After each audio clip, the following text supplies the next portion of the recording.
예전에 부교역자 시절에 그 담임 목사님이셨던 옥하는 목사님이 젊은 저희들에게 들려주셨던 여러 말씀들 중에서 지금도 그 뇌리에 깊이 박혀 한 번씩 떠올려지는 그런 말씀들이 있습니다.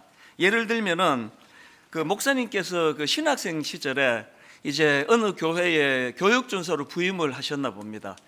얼마나 거기에 열정을 다 쏟으셨던지 엄청 부흥이 일어났다고 제가 들었습니다. 그 몇십 명 모이던 그 아이들이 몇백 명으로 늘어나고, 그러니까 젊은 사역자 입장에서 신이 나가지고 거기에 다 올인을 하셨는데요. 문제가 뭐냐? 그 신학 공부하는 학생인데 너무 사역에 매진을 하다 보니 그 목사님 하시는 말씀이, 그때 그 몇 학년 몇 학기 한 학기를 온전히 신학 공부하는 일을 내가 소홀히 했다. 근데 그 다음 말씀이 너무 충격이었습니다. 그 몇 학년 몇 학기가 한 학기 공부를 조금 소홀히 했더니 지금까지도 아무리 이랬어도 그것이 회복이 잘 안 되더라. 그게 참 제게는 충격적인 말씀이었거든요. 지금도 되뇌어집니다.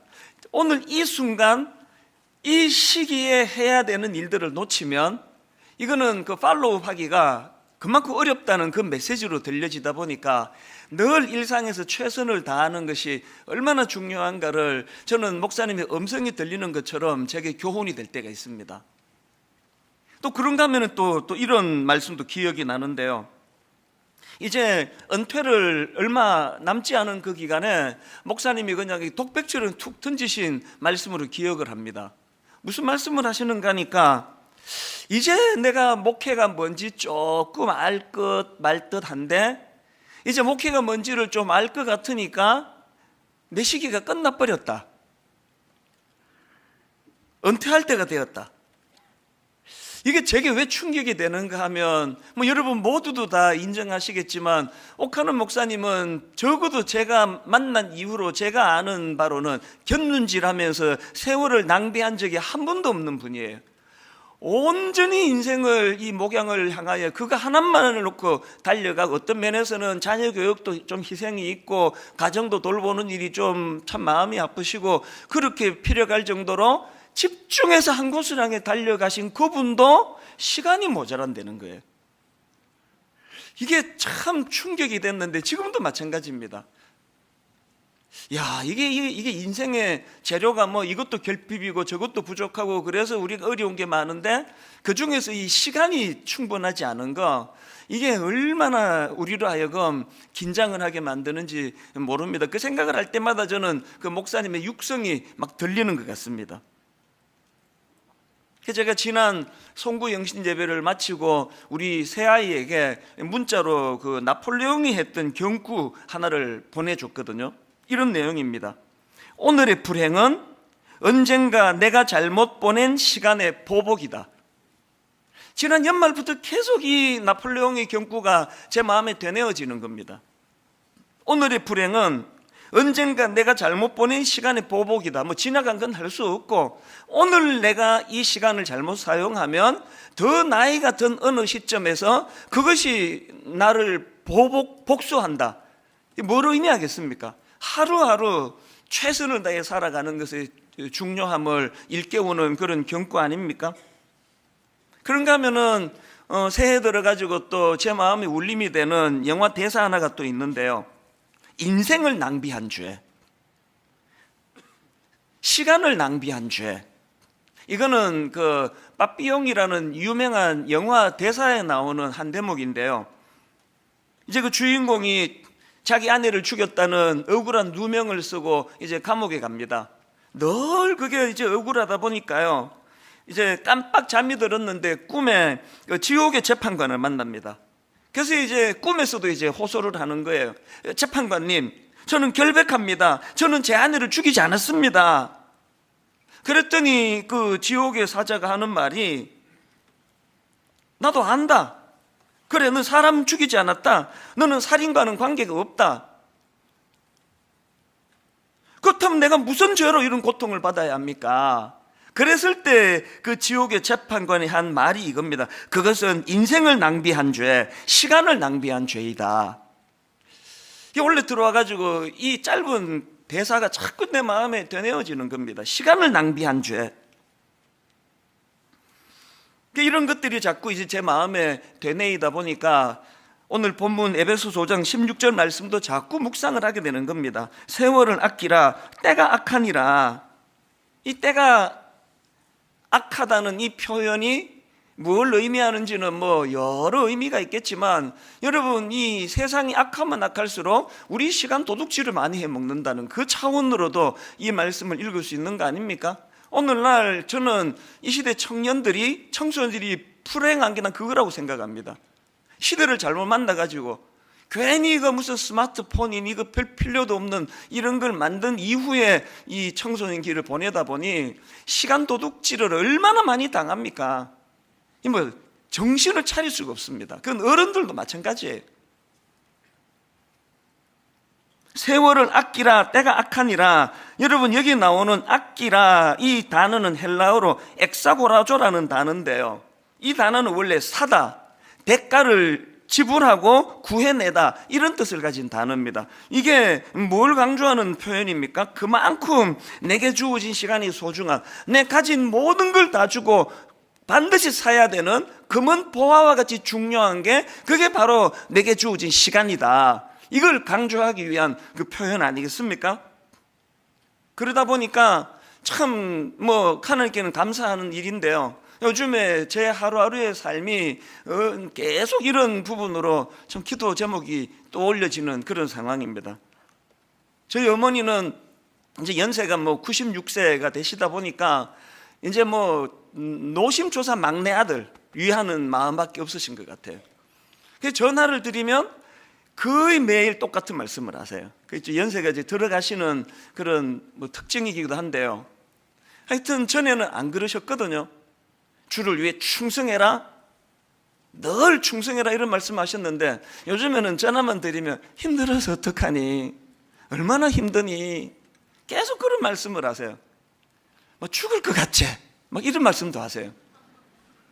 얼마나 힘드니 그러시면요, 제가 앵무새처럼 대사가 있습니다. 딱 두 마디 말씀을 드립니다.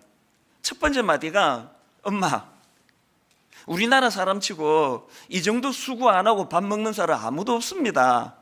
이게 내 첫 번째 드리는 말씀이고요. 그 다음 두 번째 드리는 말씀이 이겁니다. 엄마, 메뚜기도 한철인데 이렇게 필요할 때 있을 때 열심히 해야 되지 않겠습니까? 언제까지 저를 이렇게 필요로 하겠습니까? 그러면 또 어머니는 금방 승복을 하세요. 네 말이 맞다, 끊자, 그리고 끝이에요. 그 내일 되면 또 똑같은 말씀을 하세요. 얼마나 힘드니, 죽을 것 같지? 그럼 똑같은 말을 또 드려요. 그럼 네 말이 맞다.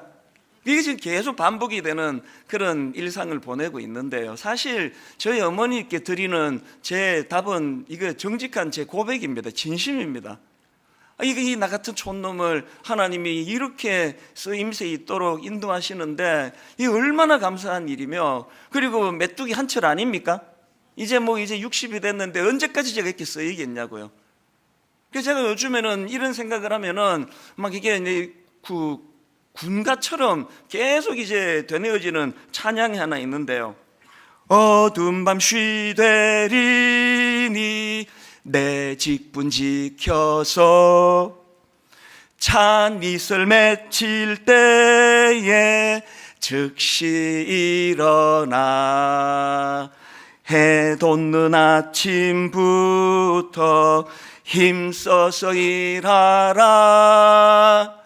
일할 수 없는 밤이 속히 오리라. 맨 끝에 하나 불러드리려고 처음부터 다 부른 거예요. 일할 수 없는 밤이 속히 오리라. 이게 요즘 제 마음에 계속 되뇌어지니까 일할 수 있는 이 현실이 너무너무 감사한 거예요. 옛날에는 사실 순장님이 이제 한 몇 년 하다가 목사님 이제 좀 지쳐서 쉬어야 되겠습니다 할 때 내가 불러주던 그 찬양이었는데요. 일할 수 없는 밤이 속히 오는데 조금만 더 힘내시죠. 그런 뜻으로 저 찬양을 제가 주로 많이 인용했는데요. 요즘에는 진짜 내 영혼에게 제가 부르는 찬양이에요. 감사로 부르는 찬양이에요. 일할 수 없는 밤이 속히 올 텐데 오늘도 이렇게 힘을 얻어 예배를 인도하고 말씀을 전하고 상담을 하고 우리 교역자들을 또 섬기고 이럴 수 있는 일이 얼마나 감사한 일인가. 그래서 일할 수 없는 밤이 속히 올 것이라는 것을 기억하면서 기회 있을 때 충성을 다하는 그런 종이 되기를 원한다. 이런 마음의 다짐을 계속 이제 하게 되는 것입니다. 이런 점에서 저는 오늘 본문 세월을 아끼라 때가 악하니라 이 말씀을 가지고 우리가 한번 좀 말씀을 돌아보고 점검해 보기를 원하는데요. 자, 여러분, 이 본문 전후의 말씀을 쭉 제가 살펴보다 보니까 하나님께서는 이 우리가 세월을 소중히 여기는 삶을 살기 위하여 몇 가지 그 지침이라 그럴까요? 우리에게 주시는 그런 말씀이 있는 것을 깨달을 수가 있습니다. 이것들을 좀 살펴보려고 하는데, 자, 첫째로요, 우리가 세월을 소중히 여기는 삶을 살기 위해서는 현재 자기의 삶을 주의 깊게 돌아보셔야 된다는 거예요. 현재 오늘의 내 모습을 주의 깊게 살펴보는 것으로부터 세월을 아끼는 이런 하나님의 은혜를 누릴 수 있게 된다는 겁니다.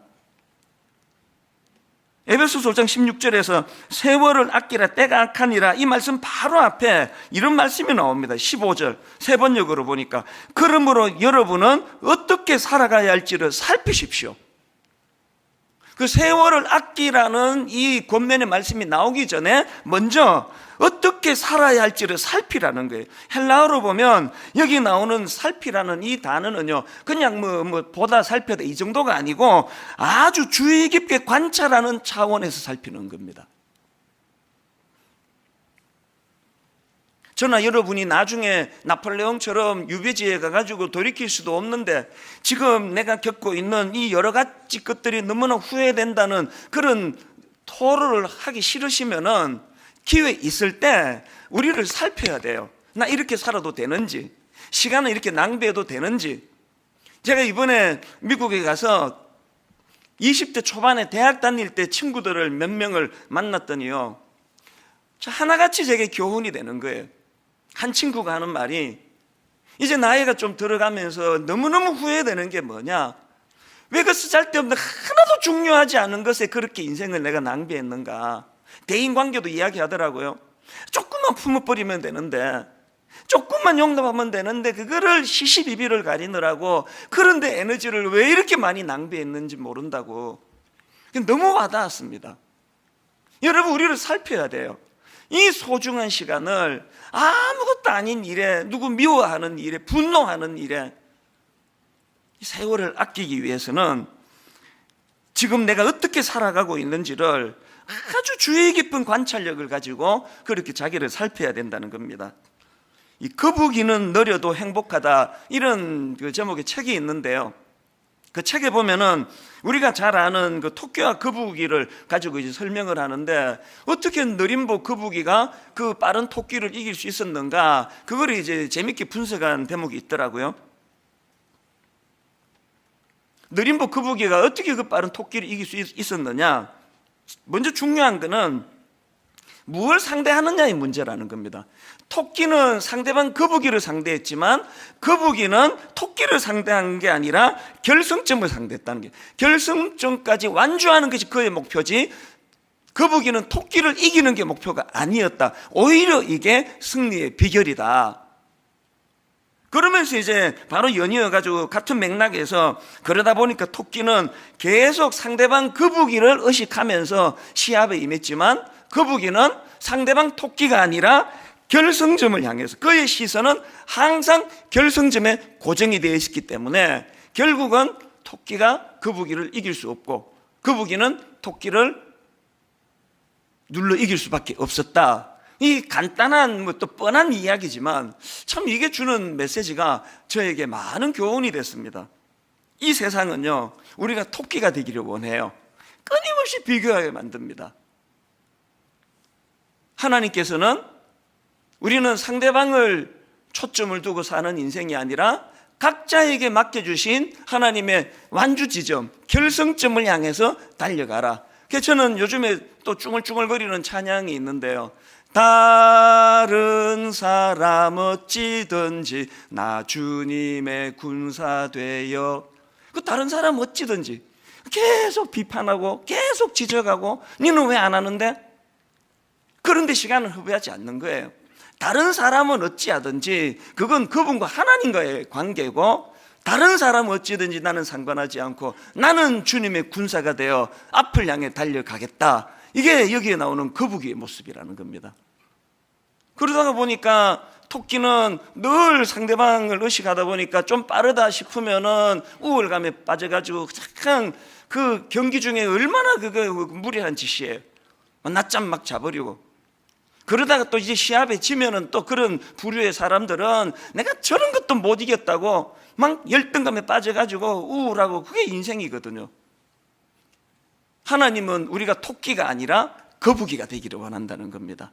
그래서 묵묵하게 자기의 걸음으로 그렇게 목표를 향하여 한 걸음 한 걸음 가다가 보면은 어느덧 그 느림부 거북이 같은 우리 인생도 토끼 이상으로 그렇게 인생의 기쁨을 맛볼 수 있게 된다. 근데 그 책을 읽으면서 참 그렇게 도전을 받았던 기억이 있습니다. 그러고 보니까 예수 그리스도를 믿는다는 것은 토끼가 되라는 세상에서 거북이로 살아가는 것 같아요. 그 대표적인 케이스가 바로 사도 바울 아닙니까? 그는 예수 그리스도를 만난 이후로 빌립보 3장 12절 내가 이미 얻었담도 아니요 온전히 이루었담도 아니라, 내가 이미 얻었담도 아니요 온전히 이루었담도 아니라 오직 내가 그리스도 예수께 잡힌 바 된 그것을 잡으려고 달려가노라. 예수 믿는 사랑하는 성도 여러분 이렇게 살고 계세요? 무엇으로 에너지를 이렇게 낭비하고 계십니까? 우리 애보다 옆집 애가 이번에 좀 더 좋은 학교 들어간 것 때문에 계속 거기에 에너지가 지금 소진되고 있는 분 계시면은 오늘 마음을 다 잡으시면 좋겠습니다. 하나님, 우리 아이의 상대는 옆집 아이가 아니라 우리 아이의 상대는 결승점입니다. 우리 아이가 속도가 얼마나 느린지 얼마나 빠른지 거기에 내가 관여하지 않고, 저는 우리 아이가 목표를 향하여 달릴 수 있는 그런 자녀가 되도록 하나님께 기도하며 하나님을 의지하기 원합니다. 이게 오늘 본문에서 우리가 얻어야 되는 메시지라는 것입니다. 그런가 하면 두 번째로, 여러분, 우리가 이 세월을 소중히 여기는 삶을 살기 위해서는요, 이 주의 뜻이 내 삶의 기준이 되고 있는지를 늘 돌아보셔야 합니다. 주의 뜻이 삶의 기준이 되지 않는데 열심히 사는 삶, 이게 가장 허무한 인생입니다. 16절과 17절을 연속으로 한번 보시겠습니까? 우리 화면에도 나오니까요, 우리 합심해서 이거 한번 같이 한번 읽어보십니다. 16절 17절 시작. 세월을 아끼라 때가 악하니라. 오직 주의 뜻이 무엇인지 이해하라. 여러분, 지금 세월을 아끼라는 이 말씀 바로 이어 나오는 게 뭐냐 하니까 오직 주의 뜻이 무엇인지를 이해하라는 겁니다. 여기 나오는 이해하라는 단어는 원어로 보면은 이 종합적인 판단을 내릴 수 있는 그런 능력 차원에서의 이해예요. 종합적인 판단을 가지고 이해하는 이해력, 이게 얼마나 중요합니까? 제가 앞에서 언급했던 거북이는 느려도 행복하다, 그 책에 이런 내용이 나옵니다. 한번 내용을 들어보십시오. 오늘날 토끼 같은 청춘들이 얼마나 많은가. 그들은 이리 뛰고 저리 뛰고 열심히 무언가를 위해 달리지만 자신이 어디로 가고 있는지에 대한 방향을 잃어버렸다. 비전이 없다는 것은, 잘 들어보세요. 비전이 없다는 것은 목적지를 알지 못하고 태평양 한가운데에서 그저 노를 젓고 있는 모습과도 같다. 너무나 제게 와닿는 말씀입니다. 목적지를 알지 못하고 태평양 한가운데서 그저 노를 젓고 있는 모습, 이게 주님의 뜻이 자기 삶의 기준이 되지 않은 채 열심히만 사는 사람들이 가지는 허무예요. 태평양 바다에서 막 열심히 노를 젓는데 왔다 갔다 그 자리예요. 방향이 없는 거거든요. 사도 바울이 다메섹 도상에서 예수님을 만난 이후로 그 인생의 결정적인 삶의 변화가 이거 아닙니까? 사도행전 20장 24절 얼마나 뚜렷한 방향과 목표와 목적이 있었던지 이렇게 고백합니다. 내가 달려갈 길과 주 예수께 받은 사명 곧 하나님의 은혜의 복음을 증언하는 일을 마치려면 나의 생명조차 조금도 귀한 것으로 여기지 아니하노라. 여러분이 하나밖에 없는 자기 목숨을 난 이것을 위하여 난 던질 준비가 되어 있다, 이런 확신을 가진 그 무엇을 발견한 인생, 행복한 인생 아닙니까? 지금 이 코로나 바이러스를 위시해 가지고 뭐 전 세계적인 지금 혼란, 이거는 지금 표류하는 배와 같습니다. 왜 이렇게 두려운 거예요? 저 목회 30년 동안에 이렇게까지 예배가 흔들거려 본 적은 뭐 전 세계적으로 지금 일어나고 있는 이런 현상은 정말 두려운 일이에요. 왜 이렇게 두려우세요? 한치 앞을 모르니까요. 예배 왔다가 누가 이걸 옮길지 모르니까.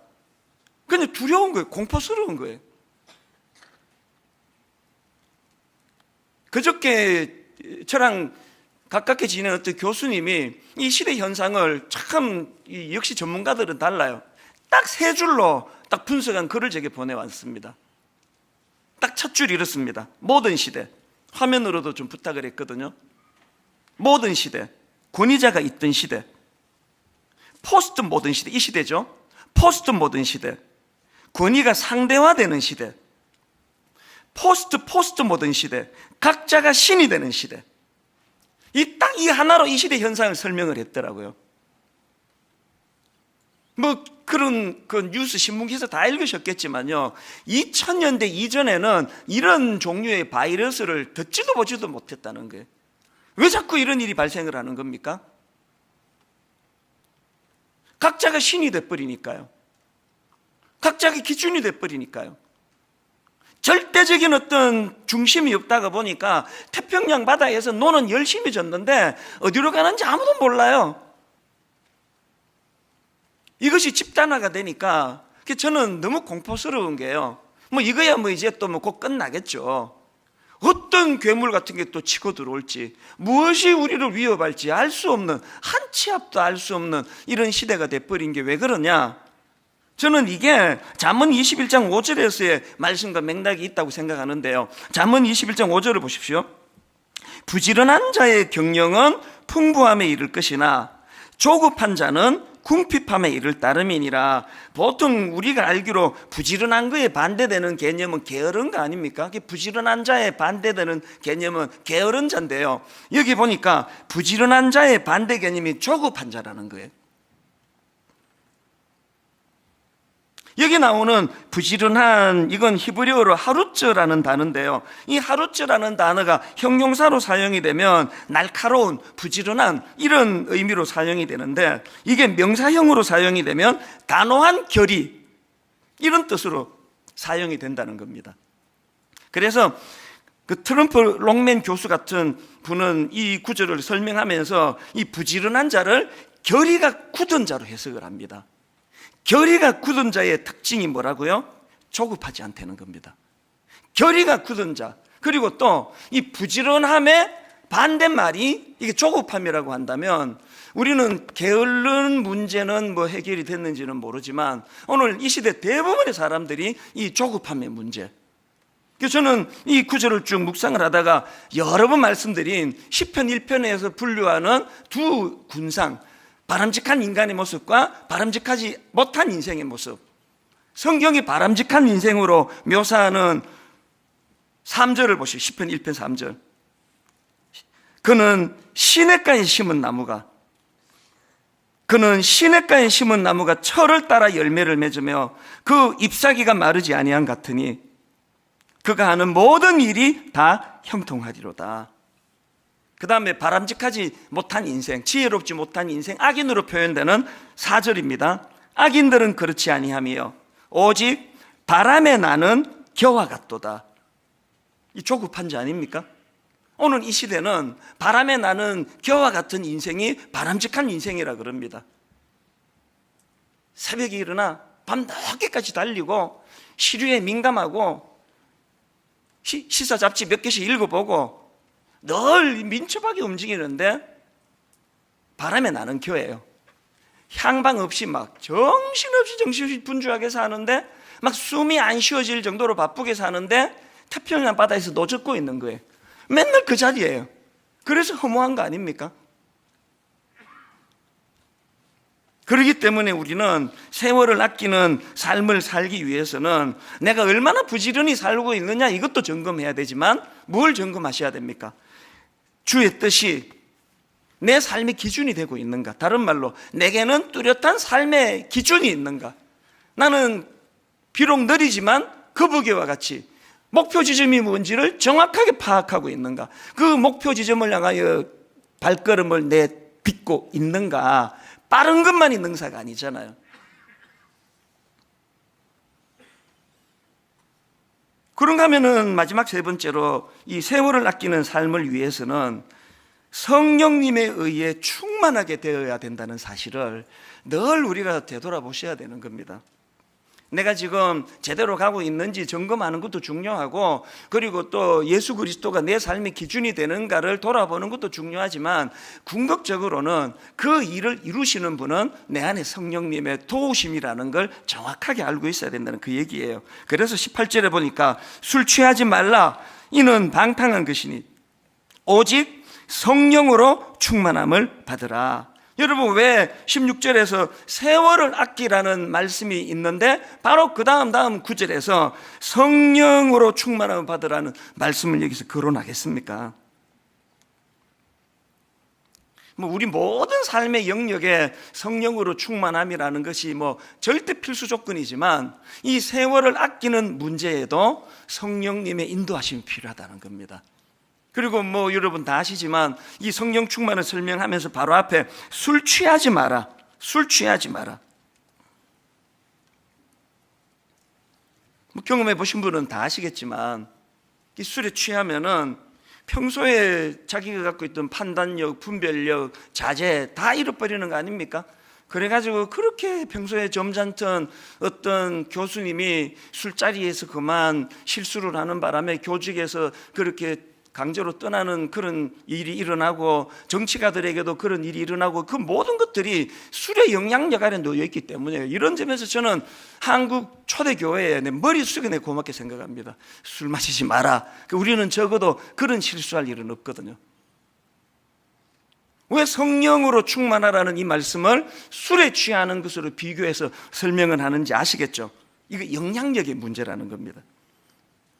우리가 성령님의 영향력 아래 있으면 우리는 그분이 지도를 받게 돼 있고, 그분의 영향력 아래 있게 된다면 세월을 아낄 수밖에 없는 거 아닙니까? 제가 이번에 미국에 가가지고 이제 시차 때문에 막 잠이 안 오고, 그래서 이제 인터넷을 어떻게 검색하다가 보니까 그 골목 식당이라고 하는 그거를 보여주더라고요. 그래서 제가 길게도 아닙니다. 한 10분 15분 이제 그거를 졸다가 보다가 그렇게 잠깐 봤는데, 보니까 거기에 이제 어떤 엄마하고 젊은 총각이에요. 같이 이제 무슨 식당을 운영하는데요. 이제 그 백종원 씨 그 일을 이제 도와주는 백종원 씨가 딱 보니까 이 아들이 의욕이 없는 겁니다. 그래서 이 주머니에 손 넣고 계속 실렁거리고 뭐를 해도 그 의욕이 없고 그러니까요. 그래서 이제 제가 딱 본 그 프로에서 막 엄청나게 막 혼을 내는, 공개적으로 얼굴이 화끈거릴 정도로 뭐 하고 있느냐고, 이렇게 의욕이 없어서 무엇에 쓰이겠냐고 막 그렇게 야단을 치니까요. 그 젊은 총각이 얼마나 마음이 쓰이겠습니까? 그래서 막 변명을 하니까 막 더 야단을 치더라고요. 막 그렇게 야단치다가 그 백종원 씨가 가고 나니까 그 아들이 이제 우는데요. 내 마음이 너무 아팠어요. 참 이 시대에 이 밥 먹고 살기가 진짜 어려운 거구나. 수도 그 부엌에 수도 물 켜놓고 막 계속 그렇게 울더라고요. 그 하나밖에 없는 아들이 그렇게 꾸지람 듣고 우니까 엄마 마음이 어떻겠습니까? 엄마가 등 두드려주고 어떡하니 그렇게 달래는 그 대목이 저한테 참 마음이 찡했는데요. 근데 그 아들이 울면서 왜 그렇게 우느냐 그러니까 하는 말이, 이게 또 마음이 아파요.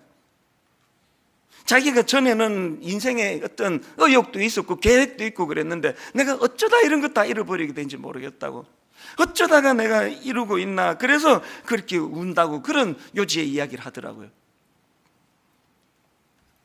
근데 맨 마지막에 그 아들이 한마디 하는 말이 속이 후련하다는 겁니다. 그 꾸지람 듣고 정신이 번쩍 든다고. 거기까지 보고 제가 지난주에 한국으로 돌아와가지고 막 찾아가지고 봤어요. 그다음 어떻게 됐는가. 대반전이 일어났습니다.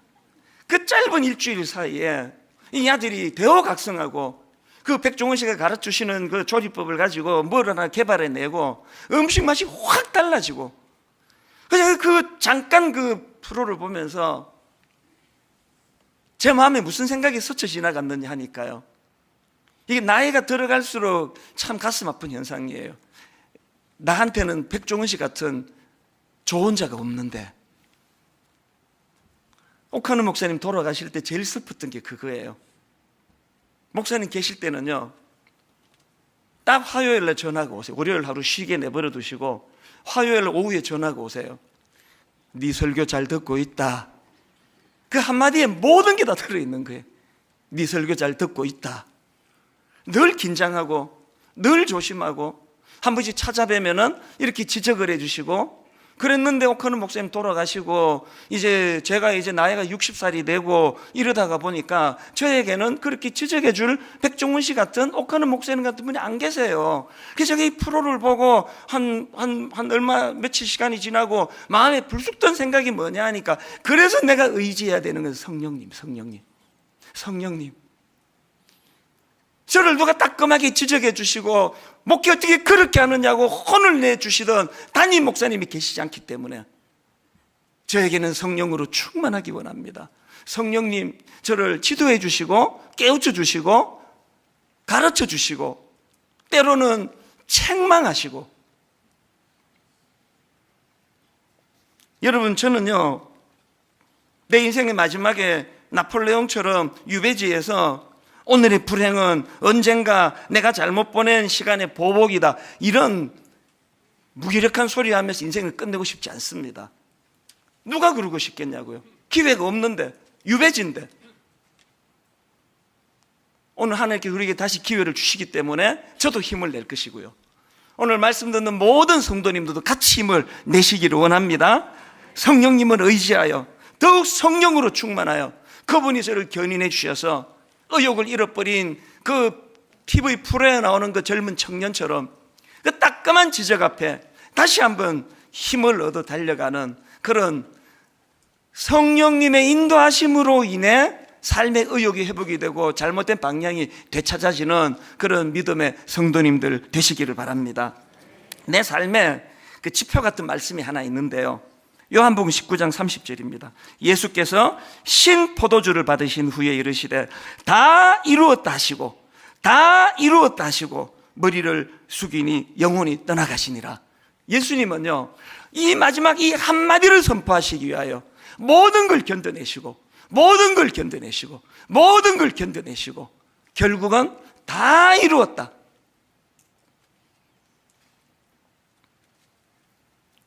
이번 멕시코 집회하고 미국 집회는 아마 30년 내 목회 중에 제일 힘든 기간이었던 것 같아요.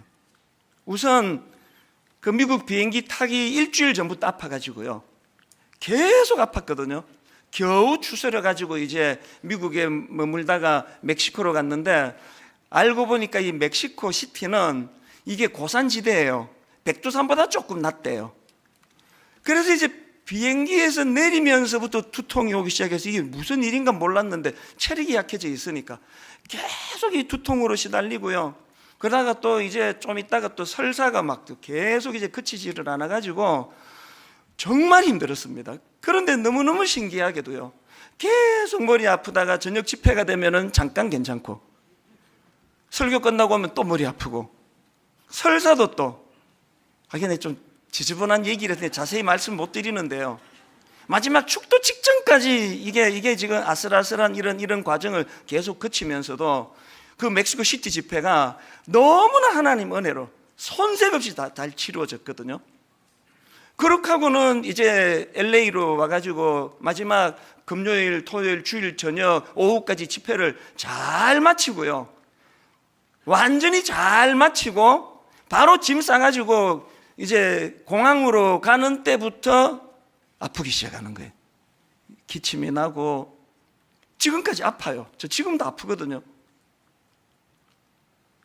LA 공항에서 두 번 하니까 주변 사람 다 떠났습니다. 어제 이런 기도가 나오더라고요. 하나님, 내 인생이 이렇게 되기를 원합니다.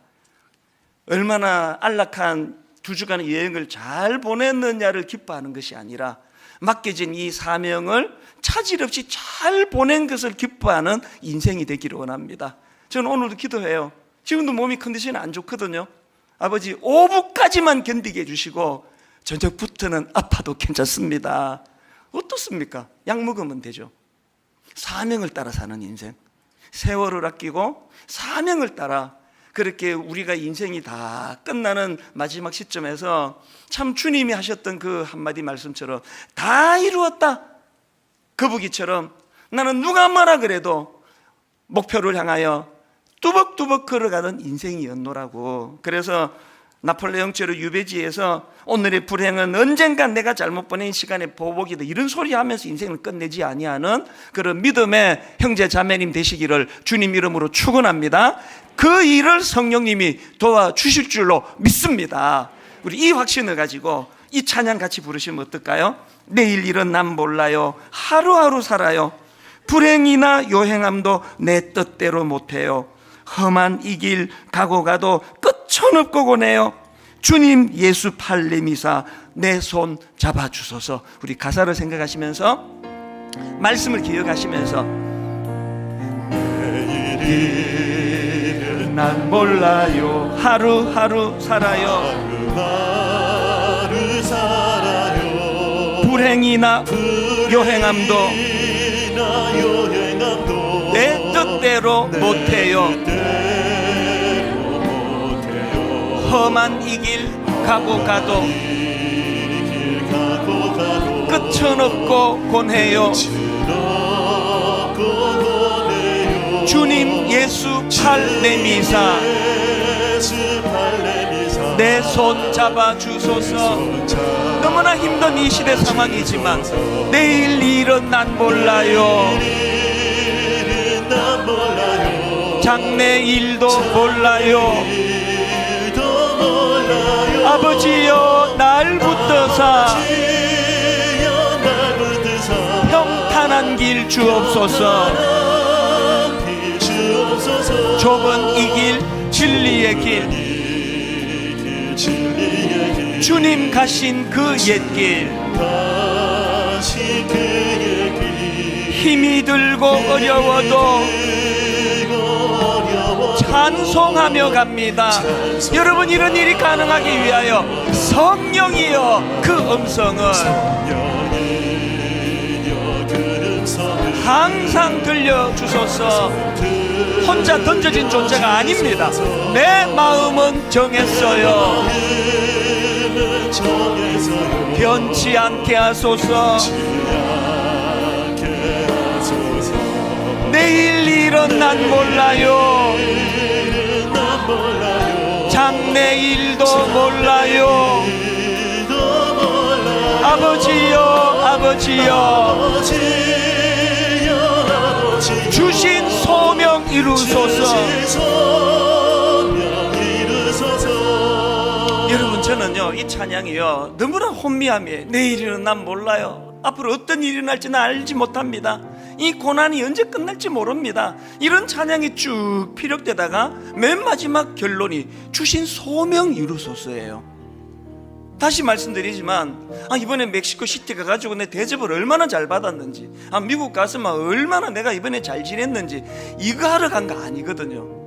말씀을 전하러, 사역하러 갔기 때문에 중간에 설사를 만나도 고산병으로 두통이 막 끊이지 않고 머리가 아파도 집회를 잘 치르고 난 이후로 주는 그 기쁨, 그 안도감, 이게 인생이에요. 여러분, 우리가 얼마나 이 한 몸 편하게 잘 살았느냐 문제가 아니라 주신 소명 이루소서.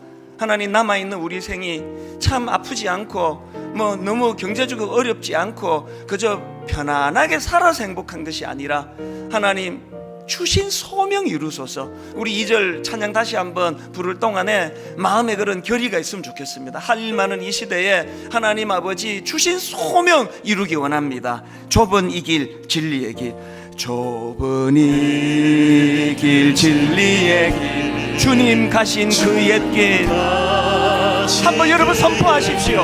힘이 들고 어려워도 찬송하며 갑니다.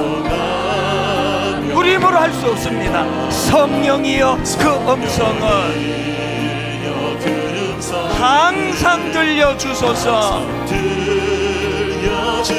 내 마음은 정했어요. 변치 않게 하소서. 내일 일은 난 몰라요. 장래 일도 몰라요. 아버지여 아버지여 주신 소명 이루소서. 오 주님 채우소서.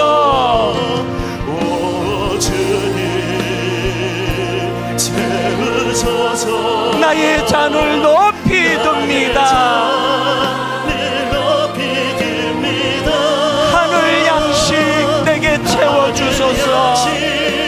내게 채워주소서. 넘치도록 채워주소서. 우리 다시 한번 선포합니다. 오 주님 채우소서.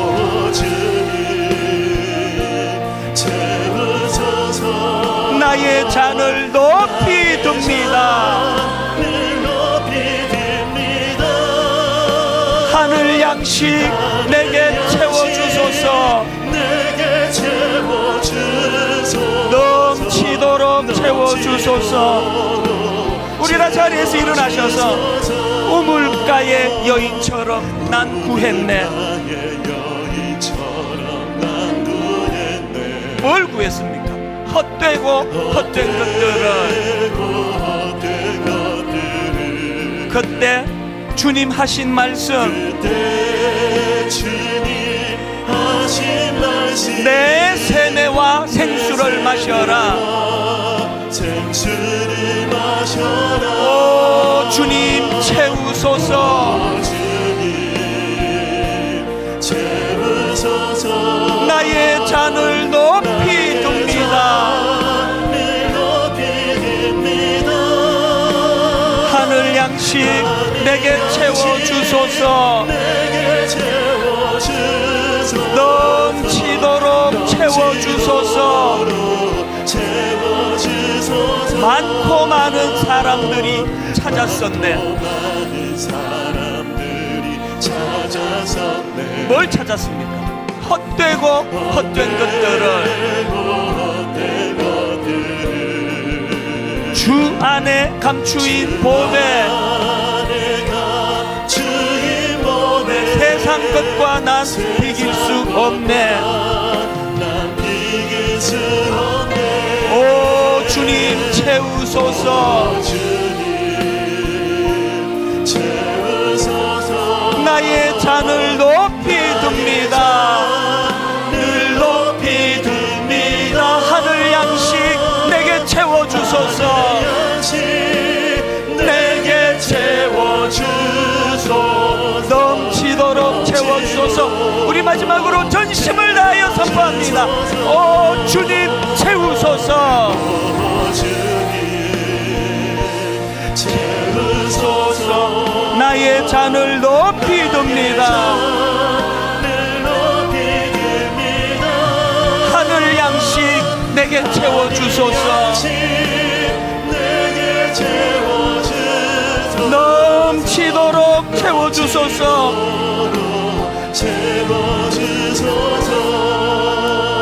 우리 합심에서 기도할 때 하나님, 우리 인생의 마지막 날 회환과 후회와 어떻게 인생을 이렇게 살았냐고 하는 그런 돌이킬 수 없는 후회로 끝내지 않을 수 있도록 우리 주님처럼 십자가상에서 다 이루었노라고, 맡겨진 역할을 잘 감당할 수 있게 되었노라고, 편하게 사는 것이 행복한 삶이 아니라 주신 소명 감당하는 삶 되기를 원합니다. 오늘 말씀 기억하시면서 통성으로 기도하시고 온 세계적으로 혼란을 겪고 있는 아버지 이 시대를 불쌍히 여겨주시기 원합니다. 함께 우리 통성으로 같이 기도하시겠습니다. 살아계신 하나님 아버지, 하나님의 은혜를 이 시간 간절히 사모하며 구합니다. 코로나 바이러스라고 하는 우리를 두렵게 하고 우리를 공포에 빠뜨리는 너무나 혼란스러운 아버지 이 시대를 우리가 걸어가고 있습니다.